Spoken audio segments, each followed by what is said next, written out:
let's talk about big data in Africa, or big data in Africa. And there's been it's been a huge conversation over the years, recent years to be specific.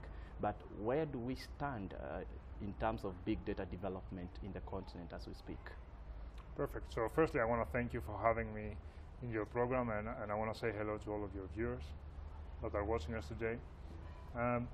It's an interesting question in that I believe that Africa is at the verge of disrupting the market. And I say this because we have early signs of some early movers really making the break. And I know that big data is a fuzzy word that a lot of people are using in different contexts, but for us and our clientele, there's a specific applications and it's very distinct benefit of how businesses use it and what they expect to get at the other end. Let's talk about that distinct definition, if you like, of big data at SAP. What is it? What are those applications that you mentioned? So for the benefit of everybody, big data has two sides. The first one is, how do I collect data? Okay, and here you can have different sensors, mobile phones, people moving, animals moving, machines producing, people consuming electricity, etc., etc. Okay, so this is the big data. The second thing that happens is we collect it into what we at SAP call an in-memory platform. Okay, and that is the prerequisite for a business to be able to have meaningful results out of big data. Our platform is called HANA. It was the very first platform of scale that got introduced in 2010. It's not a new thing, so customers can actually invest on HANA, use HANA, because it has 25 different flavors, depending on the industry they're in. And then using HANA, you can have a number of things. You can have predictive analysis, you can have advanced analysis, you can move into machine learning, artificial intelligence, you can move into blockchain later on. But again, the first step is to have a platform like HANA, or HANA, because it's considered by all of the analysts to be the leading platform in the in-memory space. And from there you can... And what are the trends like in terms of companies being able to gather that data? Because we've seen very fast growth of smartphones, for instance, and social media, and we've seen even companies coming up, lending companies coming up to develop credit scores using social media activity, for instance, or just simple SMS. How easy is it for companies to invest in that space? Is it happening? So you mentioned a couple of beautiful examples. Okay? So having mobile phones, and Africa is a leading continent in this, because the cable infrastructure is not there. Okay? Having social media, again, Africa is a leader as a continent, as a society, in the use of social media. So those two are two critical assets and prerequisites you need to have. The third one is have the real-time capability, and that can only be an investment from the businesses. Okay? So when the three converge, then you have the perfect storm. Okay? You have, for instance, you mentioned trends. It could be anything from farming.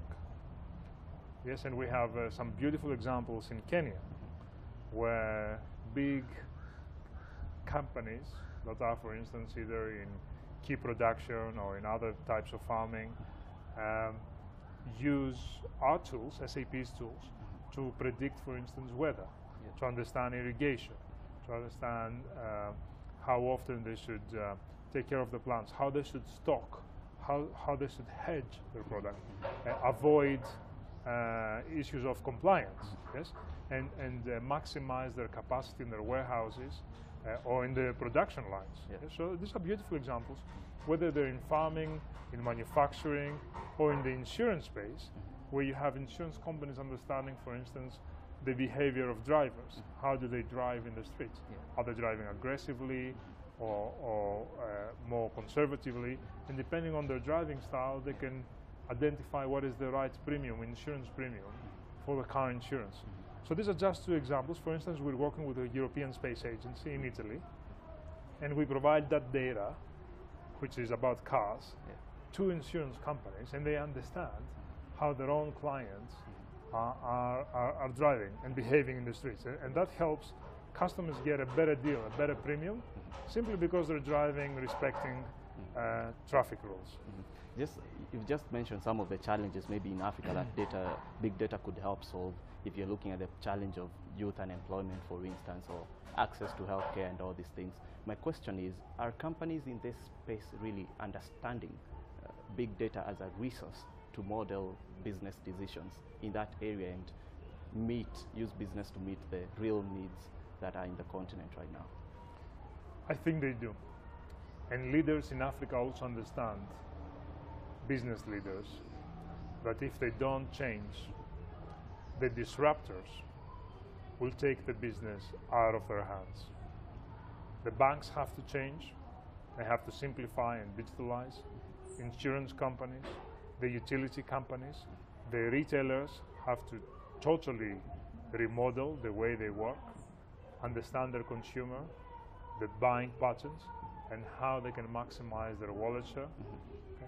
Public sector, digital government, what is the government-citizen relationship and how can we automate it and digitalize it? And the beautiful thing about Africa is that, yes, it's a little bit slower than maybe other parts of in the rest of the world, but the beauty we bring is that we bring the same technology, we have the experience, we have the gravitas, we have the partner ecosystem, and now customers, businesses, governments in the African continent can come to us. They don't have to experiment, they don't have to do proofs of concepts. Everything's ready to be deployed. And that's actually an opportunity to leapfrog markets or governments in other so-called advanced areas of the global market. So big data spending in Africa has been rising in recent years. We've seen government spending and maybe also the private sector is spending. But for your experience, or based on your experience, who are the big spenders right now in this space? Actually, private sector and public sector are moving more or less with the same speed. I feel that public sector in Africa is moving faster than public sector, for instance, in Europe or the Americas. Okay? And that's an interesting thing to note.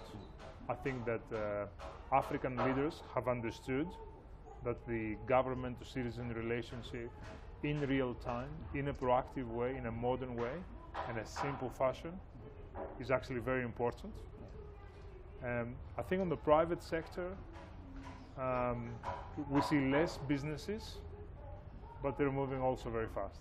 So for sure we will have the most digital farming company coming out of Africa globally. For sure we will have some of the most innovative utility companies coming out of Africa.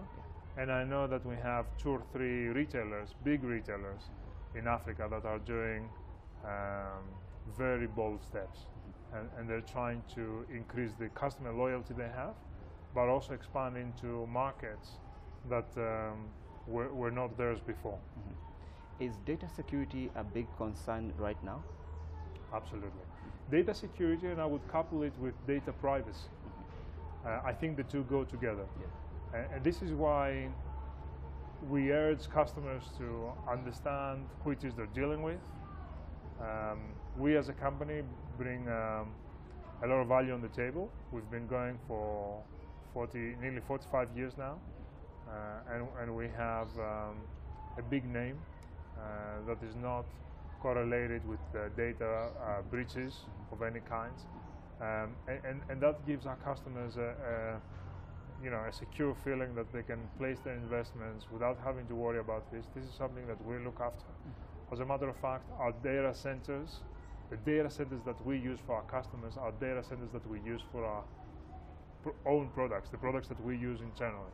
So, and customers love this because they come to see how we run SAP and they immediately understand that this is how we will run their business, as if it was ours. Mm-hmm. And that makes a lot of difference in the relationship we've built with our customers and partners. Mm-hmm. Finally, Steve, going forward, where do you see the big business opportunity when we talk about big data in Africa? Something you'd say is informing SAP's strategy for Africa. I would give some global examples. Yeah.